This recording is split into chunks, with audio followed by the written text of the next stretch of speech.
Thank you. We're at the third annual BC Forum for Justice, and joining me today is the chair of the board, Poodley, Corey Wilson. Thank you for joining us this morning.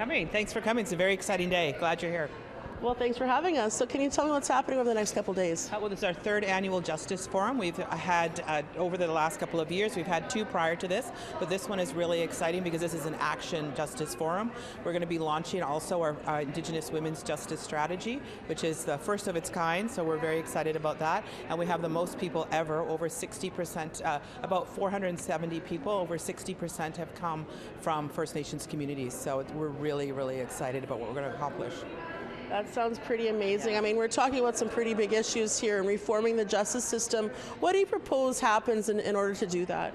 Well, the reality is we know the justice system has not treated Indigenous people fairly. They're the negative end of every social economic indicator in this country, in this province, grossly overrepresented in all the negative areas in the justice system as well. So we need to change that. So the only way to change that is by having bold, honest, courageous conversations. I often have been heard to say that we don't need allies in this, we need accomplices. We need people to get down and dirty with us and to make sure that this systemic change happens. So it's systemic change that has to happen. It's not about putting in a program for 1 year and trying this and trying that. It's about how do we leverage and work together all the actors in the justice system and from community members to all the levels of government. We have to work together to ensure that Indigenous people are properly supported, and if they do find themselves in the justice system, that it becomes an experience where they can be diverted out or they can be supported with new skills and abilities well in the system, and that their nation knows where they are, their family knows where they are, and we can do whatever we possibly can to wrap that person up and move them on to something else.